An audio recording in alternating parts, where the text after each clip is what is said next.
Hay sitios cuya historia parece que ya estaba escrita en la propia tierra, ¿no? Pues Alcaudete es uno de ellos. Vamos a descubrir cómo su geografía la convirtió en un punto clave, un lugar codiciado durante miles de años, marcando su destino casi desde el principio.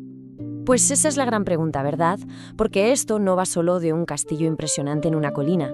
Es la historia de cómo una mezcla de geología, de estrategia y, sobre todo, de agua puede convertir un pequeño rincón en el centro del mundo, o al menos de un mundo en guerra.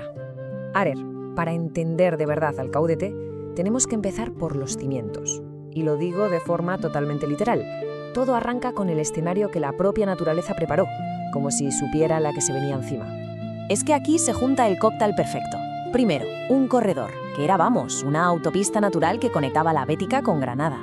Quien controlaba ese paso, controlaba el negocio y el ejército. Segundo, una colina imponente, un auténtico regalo para cualquier estratega. Y tercero, el tesoro más valioso de todos, el agua.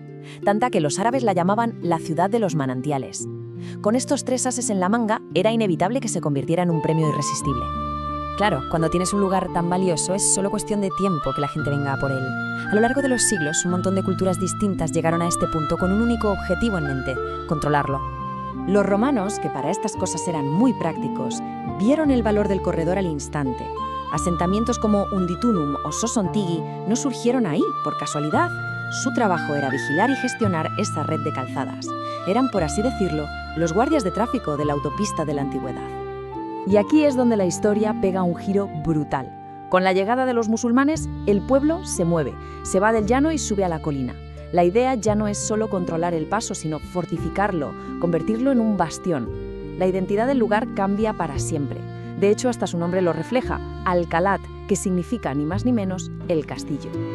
Y esto nos da una idea de la locura que se vivió aquí. Alcaudete no era un remanso de paz para nada. Era el punto caliente de la frontera, un trofeo que no paraba de cambiar de manos. Fijaos, la conquistan, la vuelven a conquistar, la ceden, la recapturan.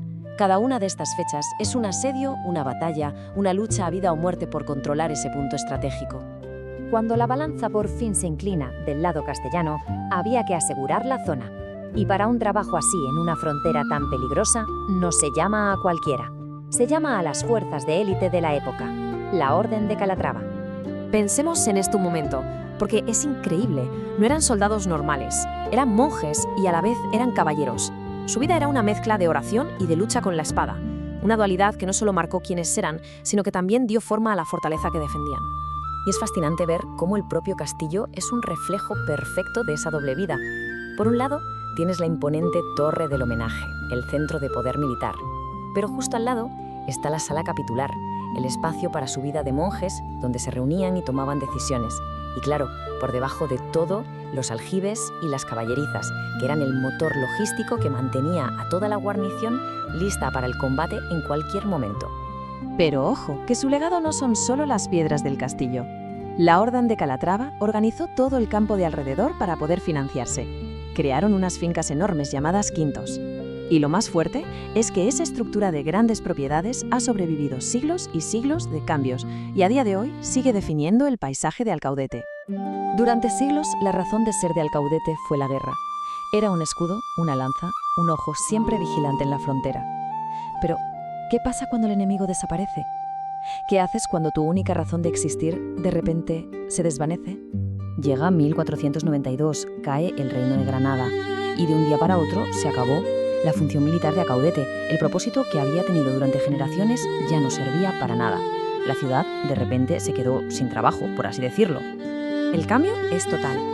Pasa de ser una fortaleza de frontera a una tranquila villa de nobles. La vida, que antes se apretaba en la colina buscando seguridad, ahora baja al llano buscando comodidad. El foco ya no es la defensa, sino la agricultura y el poder de la iglesia y la nobleza. Es un giro de 180 grados. Y este descenso de la gente fue literal. El castillo se fue vaciando poco a poco, mientras que abajo, en el llano, empezaban a levantarse los nuevos símbolos del poder.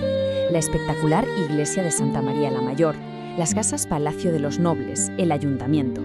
Estaban haciendo una ciudad nueva a los pies de la vieja fortaleza, que se iba quedando sola y olvidada.